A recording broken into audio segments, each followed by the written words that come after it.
গল্পের শুরুতে আমরা কিছু মাফিয়া গুন্ডাদের দেখি যারা একটি মেয়েকে জোরজবরদস্তি নিয়ে এসেছিল। তারপর আমরা তাদের বসকে দেখি। তাদের বস বলেছে আজকের ফাইটে যে জিতবে তাকেই পুরস্কার হিসাবে এই মেয়েটিকে দেয়া হবে। যেটা শুনে কিছু গুন্ডারা ফাইট করার জন্য রেডি হয়। তারপর বসের কাছে আরেকটি লোক আসে আর বলে যে আমরা বাইরে থেকে আরেকটি ফাইটারকে পেয়েছি। তারপর সেই ফাইটারকে ভেতরে আনা হয়, যার নাম ছিল জ্যাক। আর জ্যাক সব গুন্ডাদের ফাইট করে হারিয়ে দেয় এবং জিতে যায় নিজে। তখন বস বলে জ্যাক তুমি এখানে কেন? তখন জ্যাক বলেছে আমি জিতে গেছি, আমার প্রাইজ কই? বস বলে এখনো মানি কাউন্ট করা হয়নি, তো তুমি ততক্ষণ এই মেয়েটিকে ইউজ করতে পারো, কিন্তু তুমি এই মেয়েটিকে কোথাও নিয়ে যেতে পারবে না। তো জ্যাক সেই মেয়েটির দিকে নিজের হাত বাড়ায়। তারপর আমরা কিছুক্ষণ আগের সিন দেখি, যেখানে একটি মেয়ে জিয়ের কাছে হেল্প চাইছিল আর বলছিল যে আমাকে ওই গুন্ডাদের হাত থেকে বাঁচিয়ে নাও। তখন জি বলেছে আমি এখানকার নতুন, তোমার পুলিশের কাছ থেকে হেল্প নেওয়া দরকার। আসলে সেই মেয়েটি ওই গুন্ডাদের কাছ থেকে লোন নিয়েছিল, যেই লোন সেই মেয়েটি শোধ করতে পারেনি। কিন্তু এখানে সেই মেয়েটি জিকে ফাঁসিয়ে জিয়ের ফোন নিয়ে সেখান থেকে চলে যায়, যেই কারণে গুন্ডারা জিকে ধরে নেয়। দেন আমরা প্রেজেন্টের সিনে দেখি জ্যাক জিকে উঠিয়ে নিয়ে রুমে এসেছিল। বস আর গুন্ডাদের বলে এদের উপর নজর রাখবে যাতে এরা পালিয়ে না যায়। এখানে জি জ্যাককে মারছিল আর বলছিল যে আমাকে নিচে নামিয়ে দাও। জ্যাক বলে বেঁচে থাকতে চাইলে আমি যা বলছি তাই করো। জি জ্যাককে বলে তুমি যা বলবে আমি তাই করব, আমাকে এখান থেকে যেতে দাও। তখন জ্যাক জিকে ওয়াশরুমে নিয়ে যায় এবং জিকে বলে বাইরের দিকে তাকাও, আমাদের ওপর নজর রাখা হচ্ছে, তো তুমি এখান থেকে বেঁচে ফিরতে চাইলে আমার সাথে পার্টনারের মতো ব্যবহার করো। তো ওরা দুজন ওটাই করে, ওরা রোম্যান্স করার নাটক করছিল আর বাইরে থেকে সেটা সত্যি মনে হচ্ছিল, যেই কারণে যারা নজর রাখছিল তারা সেখান থেকে চলে যায়। তারা চলে যাওয়ার সঙ্গে সঙ্গে জ্যাক বেড থেকে উঠে পড়ে। দেন বলেছে আমি একটি প্রাইভেট কোম্পানিতে সিকিউরিটির কাজ করি আর তোমার ফ্যামিলি আমাকে হায়ার করেছে তোমাকে বাঁচানোর জন্য, তো আমি তোমার বডিগার্ড। তখন জি বলে তাহলে আমরা এখান থেকে বেরোবো কি করে? তখন জ্যাক বলেছে আমি জানি না, কিন্তু তুমি আমার কথা শুনলে আমরা অবশ্যই এখান থেকে বেরিয়ে যাব। তারপর জ্যাক জিকে নিয়ে সেখান থেকে বেরিয়ে আসে, কিন্তু গুন্ডারা তাদের আটকিয়ে দেয়, যেই কারণে জ্যাক সেই গুন্ডাদের সাথে ফাইট করতে থাকে এবং পড়ে থাকা একটি গুন্ডার কাছ থেকে জ্যাক একটি হকি টকি এবং একটি বন্দুক নিয়ে নেয়। দেন বাকি সব গুন্ডারা বন্দুক নিয়ে ওদের পেছনে পড়ে যায়। জ্যাক জিকে লাইব্রেরিতে লুকিয়ে দেয়, যেখানে জি অনেক ভয় পেয়েছিল, কিন্তু দুটো গুন্ডা লাইব্রেরিতে এসে জিকে খুঁজে পেয়ে যায়। তখনই সেখানে জ্যাক চলে আসে এবং তাদেরকে মেরে অজ্ঞান করে দেয়। জ্যাক জিকে সেখান থেকে নিয়ে পালিয়ে যাচ্ছিল, বাট এখন বস চলে এসেছিল। বস ওদের পুরো ঘিরে নিয়েছিল এবং ওদের দুজনকে গান পয়েন্টে রেখেছিল। বস জ্যাককে একটি অফার দেয় আর বলে যে তুমি যে টাকার প্রাইজ মানি জিতেছো তার আমি ডবল তোমাকে দেব, কিন্তু তোমাকে 6 মাস আমার সাথে কাজ করতে হবে। জ্যাক বলে আমি রাজি আছি, কিন্তু এই মেয়েটিকে এখান থেকে যেতে দাও। তখন বস বলে যে না, এটা কখনোই হবে না, কারণ এই মেয়েটি এখন সব কিছু জেনে গিয়েছে, তো বাইরে গিয়ে সঙ্গে সঙ্গে পুলিশকে ইনফর্ম করে দেবে। আমি এতটুকু করতে পারি যে এই মেয়েটি তোমার সাথেই থাকবে। জ্যাকের ইচ্ছা না থাকলেও বসের শর্তটি ওকে মানতেই হয়, তাই ওরা দুজন আবারও রুমে চলে আসে এবং রুমে এসে জ্যাক বেডে শুয়ে পড়ে। যা দেখে জি বলে যে আমি তোমার ক্লায়েন্ট, আমাকে বেডে শুতে দাও। জ্যাক বলে আমি কারোর সাথে বেড শেয়ার করি না, তো তুমি গিয়ে সোফায় ঘুমিয়ে পড়ো, এবং ওকে একটি বালিশ দিয়ে দেয়। তাই জি বাধ্য হয়ে সেই বালিশটিকে নিয়ে সোফায় ঘুমোতে চলে আসে। কিছুক্ষণ পরে জি আবারও জ্যাকের কাছে আসে কিছু জিজ্ঞেস করতে। তখন জ্যাক বলে তুমি কি ঘুমোতে পারছো না? এটা বলে ও জোরজবরদস্তি জিকে কিস করতে থাকে, যেই কারণে জি জ্যাককে এক থাপ্পড় মারে আর তখনই জি এর ঘুম ভেঙে যায়। আসলে জি এইসব কিছু স্বপ্নে দেখছিল। জি যখন সোফা থেকে উঠে তখন জ্যাক ওর অনেক ক্লোজ চলে আসে, যা দেখে জি বলে তুমি এটা কি করছো?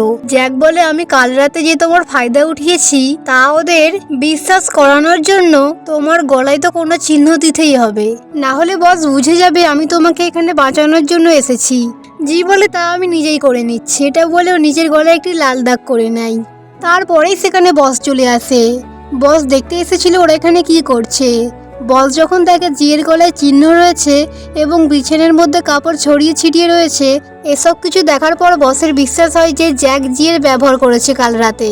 তারপরে বস জ্যাককে নিয়ে যায় আরেকটি মাফিয়া গুন্ডা যার নাম ছিল বায়ো তার সঙ্গে দেখা করাতে। বস সেই মাফিয়া গুন্ডা বায়োকে তার বিল্ডিংয়ে আনে আর বলে যে তোমার যতদিন ইচ্ছা তুমি এখানে ততদিন থাকতে পারো। এবং সে চলে যাওয়ার পর বস জ্যাককে বলে যে তোমাকে এবার এর সাথে কাজ করতে হবে।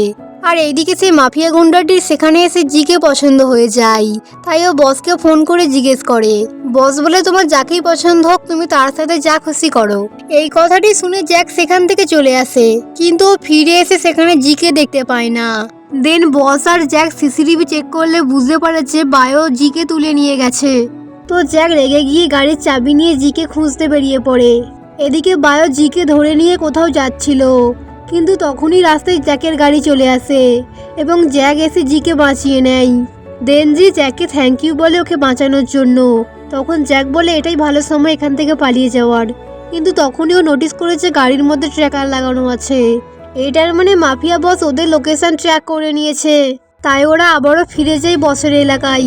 এখানে বস বায়োকে ডিনার করায় আর বলেছে আমি জিকে দিতে পারবো না, তুমি চাইলে আমি অন্য কাউকে জোগাড় করে দিতে পারি।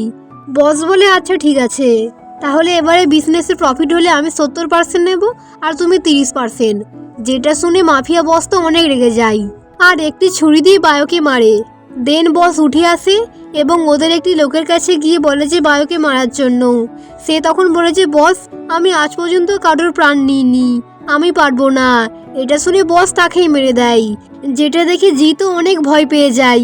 তারপর বস জ্যাককে বলে বায়োকে মারার জন্য, আর জ্যাক বসের কথা মতো বায়োকে মেরে দেয়।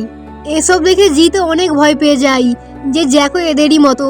ও জ্যাককে মারে আর বলে যে তুমি কিভাবে একটি মানুষের প্রাণ নিয়ে নিলে। দেন জি নোটিস করে জ্যাকের হাত কেটে গিয়েছে। জ্যাক জিকে বলে আমি বায়োকে মারিনি, বায়ো এখনো বেঁচে রয়েছে। আমরা পেছনের সিন দেখি যেখানে জ্যাক বায়োকে বলেছিল নড়বে না, এটা বলে জ্যাক নিজের হাত কেটে বায়োকে নিচে ফেলে দিয়েছিল, যেই কারণে বায়ো বেঁচে রয়েছে। তারপরে ওরা দুজন রুমে আসার পর জ্যাক জিকে বলে আমাদের এখান থেকে তাড়াতাড়ি পালিয়ে যেতে হবে বস জেনে যাওয়ার আগে যে বায়ো এখনো বেঁচে রয়েছে। তখন যে জ্যাকের হাত ধরে মেডিসিন লাগাতে যাচ্ছিল, জ্যাক বলে এসবের দরকার নেই, আমি তোমার বডিগার্ড, আমার কাজ শুধু তোমাকে প্রোটেক্ট করা। যেটা শুনে জি জ্যাকের দিকে তাকিয়েছিল। এদিকে বস তার লোকেদের বলছিল এরপর থেকে জ্যাকের ওপর নজর রাখার কোনো দরকার নেই, জ্যাক আমাদের মতোই। কিন্তু কিছু তো একটা আছে যে জ্যাক সারাক্ষণ ওই মেয়েটিকে প্রোটেক্ট করছে। তখনই সেখানে বসের মেয়ে আসে। বসের মেয়ে বসকে বলে এরকম তো নয় যে ওই মেয়েটি জ্যাককে টাকা দিয়েছে এবং এখান থেকে বেরিয়ে যাওয়ার পর আমাদের নামে পুলিশকে বলে দেবে। তারপর আমরা পরের দিনে সকালের সিন দেখি যেখানে জ্যাক সবাইকে ট্রেনিং দিচ্ছিল। তখনই জি জ্যাকের কাছে আসে আর বলে যে আমাকেও ট্রেনিং দাও। এটা বলেও জ্যাকের কোলে উঠে পড়ে। এসব দেখেই বোঝা যাচ্ছিল যে জি জ্যাককে এখন পছন্দ করতে শুরু করেছে। জ্যাক জিকে বলে নিচে নামো। তখনই মাফিয়া বস তার মেয়েকে নিয়ে সেখানে আসে। বসের মেয়ে জ্যাককে দেখে বলে যে ড্যাডি এই ছেলেটি অনেক হ্যান্ডসাম, একে আমার বডিগার্ড বানিয়ে দাও। তখন বস জ্যাককে বলে জ্যাক এটি আমার মেয়ে নিয়া, এর তুমি খেয়াল রাখবে। তারপরে ওরা তিনজন এসেছিল শপিং করতে। নিয়া জ্যাকের কাছে এসে বলে তুমি আমার জন্য ড্রেস সিলেক্ট করে দাও। তাই জ্যাক ওকে অনেকগুলি ড্রেস বেছে দেয় আর নিয়ে সেগুলি পরে দেখতে চেঞ্জিং রুমে যায়। দেন শপকিপার জি এর কাছে আসে আর বলে ম্যাম আপনাকে এই ড্রেসটি মানাবে। জি বলে দরকার নেই। তখন জ্যাক জি এর কাছে এসে বলেছে এই ছেলেটি আমার অ্যাসিস্ট্যান্ট, এ তোমাকে এখান থেকে বেরিয়ে নিয়ে যেতে সাহায্য করবে। জি বলে কেন, আমাদের এখান থেকে একসাথে যাওয়ার কথা ছিল। জ্যাক বলে এটা এখন সম্ভব নয়, তুমি এখন চলে যাও, আমি কোনোভাবে একটি রাস্তা বের করে চলে আসব। এটা বলেও জিকে তার অ্যাসিস্ট্যান্টের সাথে পাঠিয়ে দেয়। তখনই চেঞ্জিং রুম থেকে নিয়া বেরিয়ে আসে। ও এসে জ্যাককে বলে জি কোথায় গেল, তুমি এখান থেকে জিকে পাঠিয়ে দিয়েছো তাই না? তুমি ওর কাছ থেকে টাকা নিয়েছিল ওকে বাঁচানোর জন্য তাই তো? আমার বাবা এখানে আসতেই চলেছে, তো তুমি বেঁচে থাকতে চাইলে আমাকে খুশি করো। ওদিকে অ্যাসিস্ট্যান্ট জিকে একটি গাড়িতে বসাই আর তখনই সেখানে বস চলে আসে, কিন্তু বস সেখানে এসে জিকে দেখতে পায় না। ভেতরে নিয়ে জ্যাককে বলছিল তুমি আমার হয়ে যাও। জ্যাক বলে আমি তোমাকে অনেকবার বলেছি আমার তোমার ওপর ইন্টারেস্ট নেই। জ্যাক ওর গলা টিপতেই যাচ্ছিল, তখনই সেখানে বস চলে আসে। বস এসে জ্যাককে জিজ্ঞেস করে জি কোথায়। জ্যাক কোনো আনসার দিচ্ছিল না। তখনই জি একটি নতুন ড্রেস পরে চেঞ্জিং রুম থেকে বেরিয়ে আসে। জ্যাক ওকে দেখে অনেক অবাক হয়, তাই জিকে কোলে তুলে নিয়ে চেঞ্জিং রুমে যায়। জিকে দেখে নিয়া এবং বসও অবাক ছিল। বস বলে এদের উপর বেকার সন্দেহ করলাম। বস নিয়াকে বলে তুমি এমনটা কেন করলে? নিয়া বলে আমি ওকে পেতে চাই। বস বলে তুমি কি সত্যি জ্যাককে পছন্দ করো? এদিকে চেঞ্জিং রুমে জ্যাক জিকে বকছিল যে তুমি ফিরে কেন এসেছো। জি বলে আমি তোমাকে কিভাবে একা ফেলে যেতে পারি। জ্যাক জিকে বলে তুমি আমার জন্য কিছু ফিল করছো না তো? জি কোনো আনসার দেয় না। তারপরে আমরা রাতের সিন দেখি যেখানে ওরা সবাই পার্টি করছিল। তখনই বস আরেকটি গুন্ডা জিয়াংকে বলেছে এখন থেকে জ্যাক তোমার বন্ধু। সেখানে নিয়া জিয়াংকে কিছু ইশারা করে আর তার ইশারা মতো জিয়াং জিয়ের ড্রিঙ্কে কিছু একটা মিশিয়ে দেয়। কিন্তু যখনই সে ড্রিঙ্কটা জিকে দেয় জিয়ের বদলে সেই ড্রিঙ্কটি জ্যাক খেয়ে নেয়। জিয়াং এবং নিয়া ওয়েট করছিল যে ড্রিঙ্কটি জ্যাক খেয়েছে সেটি কখন কাজ করবে। আর যখনই জ্যাক নেশায় চলে আসে তখনই জিয়াং জ্যাককে তুলে নিয়ে নিয়ার কাছে দিয়ে যায়। আর নিয়া জ্যাককে সিডিউস করার চেষ্টা করছিল। জ্যাক নিয়াকে বলে তুমি আমার ড্রিঙ্কে কিছু মিশিয়েছো তাই না? নিয়া বলে অবশ্যই হ্যাঁ, জাস্ট কিছু একটু রোমান্টিক করার জন্য। আর এদিকে জিয়াং জিয়ের কাছে এসেছিল এবং জিয়ের সাথে জোরজবস্তি করার চেষ্টা করছিল। কিন্তু জি তাকে পেপার স্প্রে করে এমন একটি জায়গায় মারে যে সে অজ্ঞান হয়ে যায়। আর এদিকে নিয়া জ্যাককে সিডিউস করছিল তখনই সেখানে জি চলে আসে। জিকে দেখে নিয়া জ্যাককে ছেড়ে দিয়ে সেখান থেকে চলে যায়। নিয়া চলে যাওয়ার পর জি জ্যাককে জল খাওয়াচ্ছিল কিন্তু জ্যাক ওকে ধরে কিস করতে আরম্ভ করে। আর এটা দূর থেকে নিয়া দেখে, তাই ও জেলাস হয়ে সেখান থেকে চলে যায়। দেন জ্যাক জিকে বলে আমি কোল্ড শাওয়ার নিতে চাই। বাথ নেওয়ার পর জ্যাকের নেশা কমে যায়। জ্যাক বলে আমার অ্যাসিস্ট্যান্ট গেট খুলে দিয়েছে, এটাই সুযোগ এখান থেকে পালিয়ে যাওয়ার। এদিকে অ্যাসিস্ট্যান্ট একটি গার্ডকে অজ্ঞান করে গেট খুলে দিয়েছিল। জ্যাক এবং জি বাইরে আসে তখনই ওরা সিগন্যাল দেখতে পায় আর সেখানে আরো দুটি গার্ড চলে আসে। জি নিজের হাত বাঁধে আর জ্যাককে বলে ওরা আসলে তুমি বলবে যে আমি এখান থেকে পালিয়ে যাচ্ছিলাম, তুমি আমায় ধরে নিয়েছো। আর ওরা দুজন সেটাই করে। তারপর আমরা ভেতরের সিন দেখি। বস জিকে বলে তোমার এখান থেকে পালিয়ে যাওয়ার সাহস কি করে হয়? জি বলে কারণ আমি তোমাদের পছন্দ করি না, তোমরা অনেক বাজে লোক। যেটা শুনে জ্যাক জিয়ের গলা চেপে ধরে। দেন ওকে উঠিয়ে নিয়ে বেডরুমে চলে যায়। আর দুটো গার্ড বাইরে থেকে ওদের উপর নজরও রাখছিল কিন্তু জ্যাক ভিতরে কিছুই করছিল না। তখনই সেখানে বস আসে। বস এরকম সিচুয়েশন দেখে অন্য কিছু ভাবে তাই সেখান থেকে চলে যায়, কিন্তু ভেতরে সবকিছু নর্মাল ছিল। কিছুক্ষণ পর বস জ্যাককে ডেকে পাঠায় কারণ বস এখন জেনে গেছে জ্যাকের এখানে আসার কারণ কি। ওখানে জ্যাক পৌঁছে গেলে বস জ্যাককে বলে আমি জেনে গেছি তুমি এখানে কেন এসেছো এবং তোমার মিশন কি। তুমি জিকে বাঁচানোর জন্য এখানে এসেছো। বস বলে তোমার কাছে এখন একটাই শেষ রাস্তা আছে, তুমি আমার হয়ে কাজ করো। এর বদলে আমি তোমাকে অনেক টাকাও দেব, কিন্তু আমি যা বলবো তোমাকে তাই করতে হবে। জ্যাক রাজিও হয়ে যায়। দেন বস জ্যাককে একটি লোকের প্রোফাইল দেখায় আর বলে যে তোমাকে একে মারতে হবে কারণ এর জন্য আমার বিজনেসে অনেক লস হচ্ছে। জ্যাক রাজি হয়ে যায়। তারপর আমরা পরের দিনের সিন দেখি যেখানে জ্যাক এসে সেই লোকটিকে শ্যুট করে দেয় যাকে মারার জন্য বস ওকে পাঠিয়েছিল। এইদিকে বস জিকে গাড়ি করে কোথাও নিয়ে যাচ্ছিল তখনই তাদের গাড়ির সামনে একটি ট্রাক চলে আসে। যদিও এটা জ্যাকের প্ল্যান করাই ছিল, তো যখনই বস ট্রাকের জন্য গাড়ি থেকে নামে তখনই জি বসের গাড়ি চালিয়ে সেখান থেকে পালিয়ে যায়। আর এই ব্যাপারটা যখন মাফিয়া বস জানতে পারে তখন সে তার নিজের পুরো গ্যাং নিয়ে জিকে ফলো করতে শুরু করে এবং কিছুক্ষণ পর জিকে ঘিরে নেয় এবং জিকে শ্যুট করতেই যাচ্ছিল তখন সেখানে জ্যাক চলে আসে। জ্যাক এসে জিকে বাঁচিয়ে নেয় আর বসের গাড়িতে স্মোক গ্রেনেড ফেলে দেয়, যেই কারণে বস সেখান থেকে পালাতে পারে না। আর তখনই সেখানে পুলিশ চলে আসে আর বসেদের অ্যারেস্ট করে নেয়। তারপর জ্যাক জিয়ের কাছে আসে আর বলে যে আমি পুলিশকে ইনফর্ম করে দিয়েছি এবং তোমাকে যেই মেয়েটি ফাঁসিয়েছিল এইসবে সেও এখন ধরা পড়ে গিয়েছে। এখন আমার কাজ শেষ। আর জিকে কন্ট্যাক্ট পেপার দেখায় আর বলে যে এখন আমাকে আমার টাকা দিয়ে দাও। জি কন্ট্যাক্ট পেপারের টাকার অ্যামাউন্ট দেখে অবাক হয়ে যায় আর মনে মনে ভাবে এত টাকা তো আমার সিস্টারের 2 বছরের স্যালারির সমান। তখনও জ্যাককে বলে আমাকে কিছু ডিসকাউন্ট দেবে না? জ্যাক বলে ঠিক আছে, কিন্তু তোমাকে আমার সাথে কিছু মিশনে সাথ দিতে হবে। জি রাজি হয়ে যায়। দেন আমরা জ্যাক এবং জিকে দেখি ওরা দুজন একটি পার্টিতে গিয়েছে। সেখানে গিয়ে ওরা ডান্স করছিল। মিশন কমপ্লিট হওয়ার সঙ্গে সঙ্গে ওরা দুজন বাইরে চলে আসে।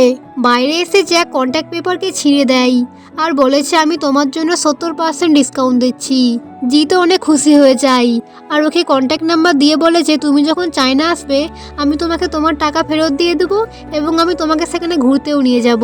জ্যাক জিয়ের কন্ট্যাক্ট নাম্বার নিয়ে সেখান থেকে চলেই যাচ্ছিল তখনই জি জ্যাককে দাঁড় করিয়ে বলেছে, তুমি এরকম কাজ ছেড়ে দাও না কেন, এগুলো অনেক ডেঞ্জারাস এবং রিস্কি। জ্যাক বলে, আচ্ছা আমি এই কাজ ছেড়ে দেওয়ার কথা ভেবে দেখব। এটা বলেই জ্যাক সেখান থেকে চলে যায়। জ্যাক চলে যাওয়ার পর জি একটু স্যাড হয়ে যায়। কিছুদিন পর জি নিজের বাড়ি চায়না চলে আসে, কিন্তু চায়না এসে ও এখনো জ্যাককে প্রচুর মিস করত।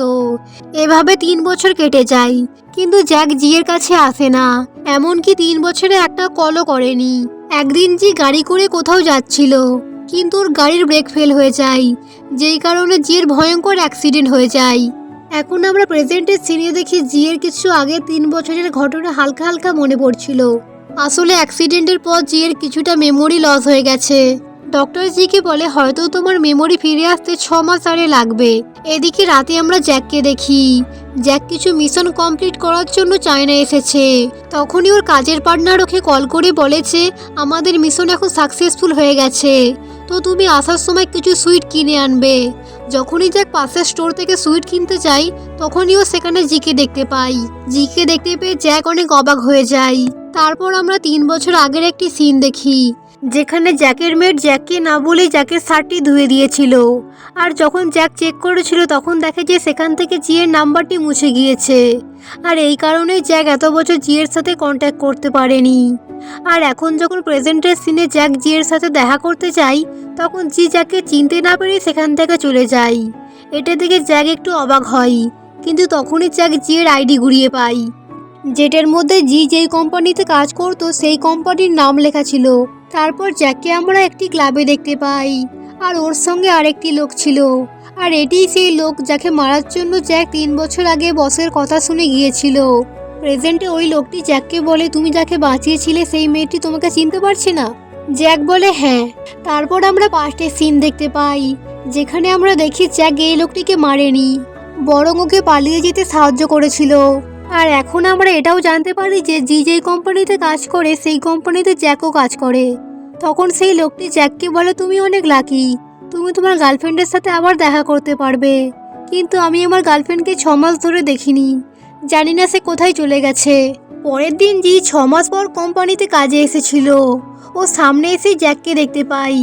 জ্যাককে দেখে বলে কি, তোমাকে তো কালই দেখলাম তাই না? জ্যাক বলে হ্যাঁ, আমি 3 মাস ধরে এই কোম্পানিতে কাজ করছি। জি বলেছে আমি 6 মাস ধরে কোম্পানির ছুটিতে ছিলাম, তো আমি তোমায় চিনি না। জ্যাক বলে আচ্ছা, 3 বছর আগে তোমার সাথে আমার অ্যাব্রোডে দেখা হয়েছিল, তুমি সব ভুলে গেছো? জি বলে সরি, আমার অ্যাক্সিডেন্টের কারণে আমি সব কিছু ভুলে গেছি, তো আমি তোমায় চিনতে পারছি না। জ্যাক ওর কাছে গিয়ে বলে, তুমি তো পুরো জিয়ের মতোই দেখতে, তুমি কি সত্যি জি নও? জি নার্ভাস হয়ে বলে যে না, আমি জি নই। জ্যাক এটা শোনার পর সেখান থেকে চলে যায় আর বলেছে আমি এখানকার লিগ্যাল অ্যাডভাইজার, তো ভালো করে কাজ করবে। আর ও চলে যাওয়ার পর জি মনে মনে কিছু ভাবছিল।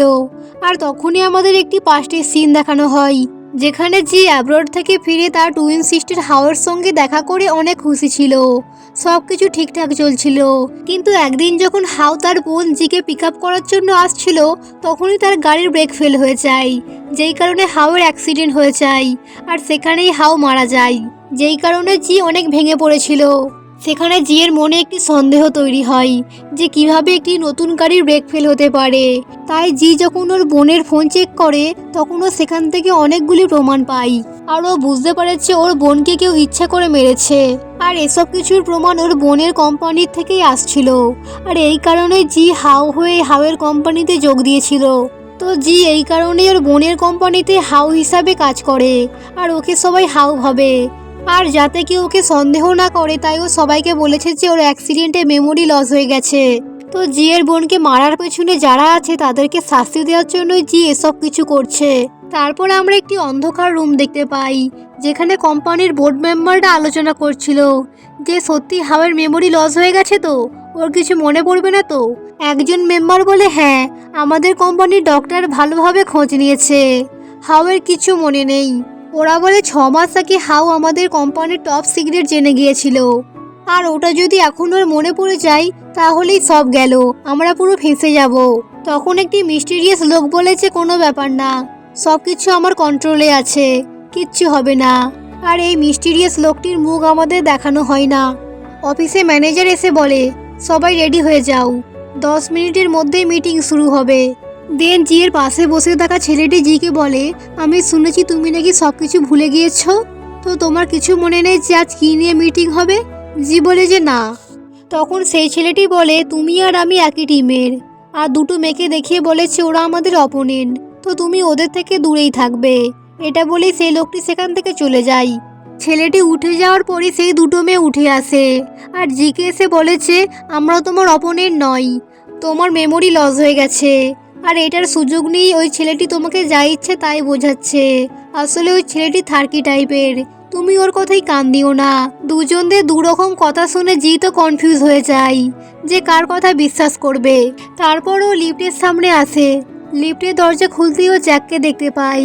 ও লিফটের ভেতরে যায় আর মনে মনে ভাবেছে যে জ্যাকের সন্দেহ হয়ে যায়নি তো যে আমি হাউ নয় জি।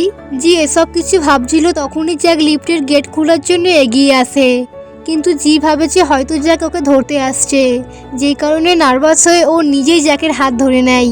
জ্যাক বলে, কি হয়েছে, তুমি কি কাউকে আর ভেতরে আসতে দেবে না? এটা বলতেই জি জ্যাকের হাত ছেড়ে দেয়। তো জ্যাক লিফটের দরজা ওপেন করে দেয় আর সব এমপ্লয়িরা চলে আসে। লিফটে প্রচুর ভিড় হওয়ার কারণে জ্যাক জিকে নিজের কাছে টেনে নেয়। আর তখনই সেখানে একটি মেয়ে সেলফি নেয় আর ওদের দুজনের ছবি চলে আসে আর সেটি পোস্ট করতেই ভাইরাল হয়ে যায়।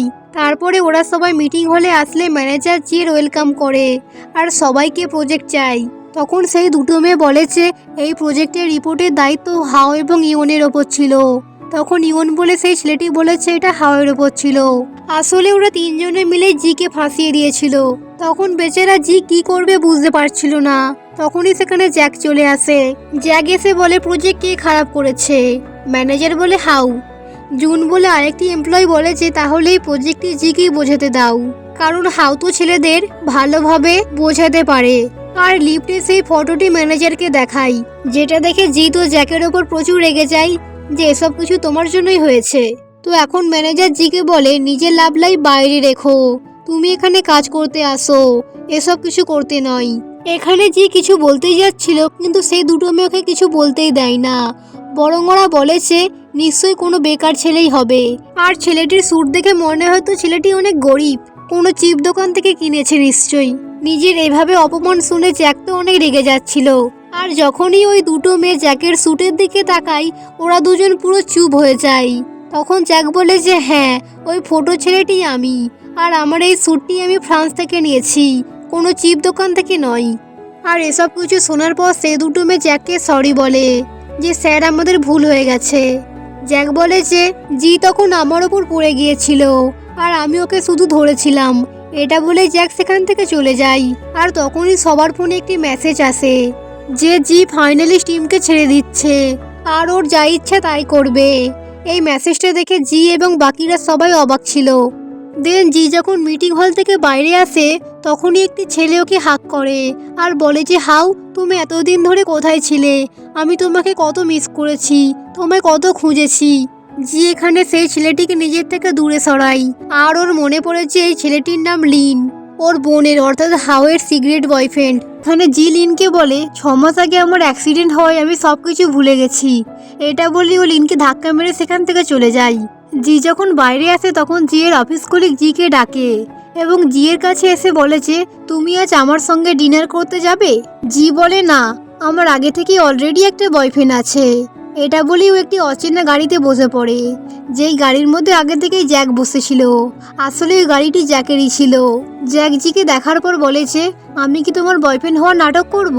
তখন জি বলে কোনো দরকার নেই। এটা বলেও গাড়ি থেকে বেরিয়ে যায় আর জ্যাকও তার সঙ্গে বেরিয়ে এসে জিকে ধরে নেয় আর বলে যে তোমার কোনো দরকার হলে আমাকে অবশ্যই কল করবে। কিন্তু জি কোনো আনসার না দিয়েই সেখান থেকে চলে যায়। পরের দিন জি যখন অফিসে কাজ করছিল তখন জি এর কাছে জু নামের একটি মেয়ে আসে। জু জি এর গ্লাসে ঘুমের ওষুধ মিশিয়ে দেয় আর জি সেটা নোটিস না করে খেয়ে নেয় আর সঙ্গে সঙ্গে ডকুমেন্টস ডেলিভারি করার জন্য বেরিয়ে যায়। যেটা দেখে জু তো অনেক ভয় পেয়ে যায়, কারণ ও চেয়েছিল যে জি যাতে ঘুমের ওষুধ খেয়ে ঘুমিয়ে পড়ে আর ডেলিভারি না করতে পারে, কিন্তু জি তো কোনো কিছু না ভেবে ডেলিভারি করতে চলে যায়। যেই কারণে জু অনেক ভয় পেয়ে গেছে যদি রাস্তায় ওর কিছু হয়ে যায় অ্যাক্সিডেন্ট। আরে তাই জু জ্যাকের কাছে এসে সব কিছু বলে দেয় আর জ্যাক কিছু না ভেবে জিকে বাঁচানোর জন্য সেখান থেকে বেরিয়ে পড়ে। এদিকে জিয়ে ড্রাইভিং করতে করতে ঘুম পাচ্ছিল, আর তখনই সেখানে জ্যাক বাইক নিয়ে চলে আসে এবং ঠিক সময় গাড়ির ভিতরে ঢুকে পড়ে আর জিকে বাঁচিয়ে নেয়। কিছুক্ষণ পর জিয়ের ঘুম ভাঙে। জি জ্যাককে বলে, আমি কিভাবে এখানে এলাম? আমি তো ডকুমেন্টস ডেলিভারি করতে যাচ্ছিলাম। তখন জ্যাক বলেছে, আমি তোমার ডকুমেন্টস ডেলিভারি করে দিয়েছি। জ্যাকজিকে বলে, জু তোমাকে ঘুমের ট্যাবলেট খাইয়েছিল, আর আমি এখানে ঠিক সময়ে না আসলে তোমার অ্যাক্সিডেন্ট হয়ে যেত। তখন জি জ্যাককে থ্যাঙ্কস বলে। তখনই জিয়ের কাছে লিনের কল আসে। কল রিসিভ করলে লিন জিকে দেখা করার জন্য বলে। এরপর জ্যাকজিকে লিনের বাড়ির সামনে ছেড়ে দেয়, আর মনে মনে ভাবতে থাকে যে জি কি লিনের গার্লফ্রেন্ড, যাকে লিন 6 মাস ধরে খুঁজছিল। এদিকে জিয়ের ভিতরে আসতে খারাপ খারাপ ভাবনা মাথায় আসছিল যে লিন ওকে কেন ডেকেছে। তখনই লিন দরজা খুলে এবং জিকে ভেতরে নিয়ে যায় এবং ওর সাথে হাওয়ের অনেক পুরনো ফটো দেখায়। জিকে অনেক কিছু খাবার খেতে দেয় আর অনেক কিছু কথা বলছিল। তখন জি বলে যে, দেখো আমার কিছুই মনে নেই। লিন বলে, কোনো ব্যাপার না, আমরা সবকিছু প্রথম থেকে শুরু করতে পারি। জি বলে, একদমই না, আমি তোমায় পুরো ভুলে গেছি আর আমি কিছুই চাই না, আর আমি তোমার সাথে এখানেই ব্রেকআপ করছি। এটা বলে জি সেখান থেকে বেরিয়ে যাচ্ছিল, কিন্তু লিন ওর পেছনে আসে এবং ওর হাত ধরে আর বলে, হাউ তুমি এই ব্যাপারে আরেকবার ভেবে দেখো। তখনই লিফটের দরজা খুলে আর সেখান থেকে জ্যাক বেরিয়ে আসে। জি জ্যাকের হাত ধরে আর লিনকে বলে যে, সত্যি বলতে আমার এখন নতুন বয়ফ্রেন্ড হচ্ছে জ্যাক, এবং জ্যাককে ওর বয়ফ্রেন্ড হওয়ার নাটক করতে বলে। কিন্তু জ্যাক লিনের সাইডে চলে যায়। তখন জি জ্যাককে বলে, তোমরা কি একে অপরকে চেনো? তখন লিন বলে, হ্যাঁ, আমরা অনেক ভালো বন্ধু। তারপর লিন এবং জ্যাক মিলে জিকে ছাড়তে যায়। গাড়ির মধ্যে লিন জিকে বলে, তোমার যত টাইম নেই আর নাও, কিন্তু ব্রেকআপ করো না। কিন্তু জি বলে, এই সময় আমাদের ব্রেকআপ করে নেওয়াই দরকার। যেটা শোনার পর লিন অনেক স্যাড হয়ে যায় এবং রাতে বাড়ি এসে অনেক ড্রিঙ্ক করছিল এবং তার সাথে জ্যাকও ছিল। জ্যাক লিনকে বোঝানোর চেষ্টা করছিল যে এত ড্রিঙ্ক করো না, সব কিছু ঠিক হয়ে যাবে। আর তখনই জ্যাকের কাছে তার অ্যাসিস্ট্যান্টের কল আসে। তার অ্যাসিস্ট্যান্ট জ্যাককে বলে যে হাওয়ের একটি যমজ বোন আছে যার নাম জি। যেটা শোনার পর জ্যাকের একটু সন্দেহ হয়। এইদিকে জি হাওয়ের ফোন চেক করছিল। তখনই ও সেখান থেকে একটি ডার্ক বার্ডের ছবি দেখতে পায়, যেই বারটাকে দেখার জন্য সেখানে চলে আসে। ও বাড়ি ঢোকার পর শুনতে পায় যে দুটো মেয়ে নিজেদের মধ্যে আলোচনা করছিল যে যে নতুন ডিজি চালাচ্ছে সে অনেক কুল, সারাক্ষণ মাস্ক পরে থাকে। জি যখন সেখানে তাকায় তখন সে নিজের কোম্পানির একটি এমপ্লয়ারকে দেখতে পায়। তাইও সেই এমপ্লয়ারকে পিছু করার জন্য একটি ওয়েটারের ড্রেস পরে তাদেরকে ড্রিঙ্ক সার্ভ করার জন্য চাই। আর জি সেখানে গিয়ে সে এমপ্লয়ারের একটি ঘড়ি চুরি করে নেয়। তাই সে বাড়ির ম্যানেজারকে ডেকে সবাইকে চেক করছিল। আর যখন তারা জিকে সার্চ করার জন্য আসছিল তখনই জি সেখান থেকে পালিয়ে যায়। তখনই ও রাস্তায় মাস্ক পরে থাকা ছেলেটির সাথে দেখা হয়, যে ওকে টেনে নিয়ে ম্যানস বাথরুমে ঢুকে যায়। যেই কারণে ম্যানেজার জিকে খুঁজে পায় না আর সেখান থেকে চলে যায়। ওকে বাঁচানোর জন্য জি সেই ছেলেটিকে থ্যাঙ্কস বলে, কিন্তু ছেলেটি ওর হাত থেকে ঘড়িটি কেড়ে নিয়ে টয়লেটে ফ্লাশ করে দেয় এবং ছেলেটি কিছু না বলে জিয়ের কলার ধরে জিকে বিল্ডিংয়ের বাইরে নিয়ে আসে। জি মাস্ক পরা ছেলেটিকে একটি ইমেজ দেখিয়ে বলে যে, তুমি কি ইনভয়েসটাকে চেনো? কিন্তু সেই ছেলেটি জিয়ের গলা চেপে ধরে। ছেলেটি জিয়ের গলা খুব শক্ত করে চেপে ধরে রেখেছিল এবং কিছুক্ষণ পর ওকে ছেড়ে দিয়ে সেখান থেকে চলে যায়। পরের দিন জি আবারও সেই বারে এসেছিল কোনো প্রমাণ খোঁজার জন্য, কিন্তু এইবারে সেই এমপ্লয়ার জ্যাং জিকে দেখে নেয় আর ভাবে এটা তো হাউ কেন এখানে এসেছে। আর ওইবারে জু এবং ইউনো ছিল যারা কিছু অ্যাকাউন্ট সেটেল করছিল। জ্যাং ওদের কাছে গিয়ে বলেছে এই বাড়িতে হাউ এসেছে। তখন বাকি এমপ্লয়িরা বলেছে ওর তো মেমোরি চলে গেছে, তো ও এখানে কেন এসেছে। তখন ইয়ন বলেছে আমার কাছে একটা প্ল্যান আছে, এই প্ল্যান মতো কাজ করলে হাউ আমাদের আর কোনোদিন ডিস্টার্ব করবে না। এদিকে জিয়ের পাশ থেকে ব্ল্যাক শার্ট পরে একটি ছেলে যায়, যার পিছু করতে করতে জিয়ের জ্যাকের সাথে ধাক্কা হয়। জ্যাক জিকে বলে তুমি কি কাউকে খুঁজছো? জি বলে না। তখনই জিয়ের কাছে ইয়ন এবং জু আসে। ওরা জিকে একটি রুমে নিয়ে যায় এবং সেখানে জিকে অনেক ড্রিঙ্ক করায়, যেই কারণে জিয়ের অনেক নেশা হয়ে গিয়েছিল। এদিকে জ্যাকের ফোনে একটি মেসেজ আসে যে আমি এখন অনেক নেশায় আছি, আমাকে এসে হেল্প করো। জ্যাক বুঝতে পারেছে এই মেসেজটি জি করেছে, তাই ও জিকে বাঁচানোর জন্য সেখান থেকে চলে আসে। এদিকে ইয়ন সবাইকে বলছিল এটাই ঠিক টাইম, কোম্পানি যত ফান্ড রাখে তা ট্রান্সফার করে নেওয়ার, আর আমরা সব দোষ জিয়ের ওপর লাগিয়ে দেব যে জি এই সব করেছে। এটা বলেই ওরা যখন জিয়ের ফিঙ্গারপ্রিন্ট নিতে যাচ্ছিল তখনই সেখানে জ্যাক চলে আসে। জ্যাক এসে ফায়ার অ্যালার্ম বাজিয়ে দেয়, যেই কারণে সবাই সেখান থেকে চলে যায় এবং জ্যাক জিকে নিয়ে সেখান থেকে বেরিয়ে আসে। কিন্তু ও বাইরে আসলে দেখেছে এখানে লিনও পাগলের মতো নাচছে। তাই ও ওদের দুজনকে নিয়ে বাড়ি ছাড়তে যায়। ওরা দুজনে মিলে জ্যাককে রাস্তায় অনেক বিরক্ত করছিল। দেন জ্যাক লিনকে ওর বাড়িতে ছেড়ে জিকে হোটেলে নিয়ে যায়। জি জ্যাককে বলে থ্যাঙ্কস আমাকে এখানে আনার জন্য। দেন জ্যাক অর্ডার করে হ্যাংওভার জুস। কিছুক্ষণ পর একটি স্টাফ হ্যাংওভার মেডিসিন নিয়ে সেখানে চলে আসে। তারপর ওরা সেই মেডিসিনটির প্রাইস ক্যালকুলেট করছিল। তখনই জি বলে ওঠে 132 স্যার। যেটা শুনে জ্যাক ভাবেছে এত নেশায় থাকার সত্ত্বেও সঠিক ক্যালকুলেট করলো। তাই জ্যাক ইচ্ছা করে জিকে কিছু কোশ্চেন করে, যেখানে ও জিকে জিজ্ঞেস করে তুমি হাও না জি। নেশায় থাকায় জি সত্যিটা বলে দেয়। ও বলে দেয় যে আমি জি। তখন জ্যাক বলে কি তোমার আইডিতে হাও লেখা কেন? তখন জি বলে যে কারণ আমি হাওয়ের টুইন সিস্টার। যেটা শোনার পর জ্যাক একটু ইমোশনাল হয়ে যায় আর ভাবে যে তুমি সত্যি জি। এবং ও জিকে কিস করতে যাচ্ছিল কিন্তু জি তখন ঘুমিয়ে পড়ে। তারপরে আমরা সকালের সিন দেখি, যেখানে জি ঘুমাচ্ছিল এবং জ্যাক ওর পাশে বসেছিল। জিয়ের ঘুম ভাঙার পরেও জ্যাকের উপর চিৎকার করে বলেছে তুমি আমার সাথে কি করেছো আর আমার ড্রেস বা কে চেঞ্জ করলো? তখন জ্যাক বলেছে আমি কিছুই করিনি, এটা হাউস ক্লিনার লেডি করেছে।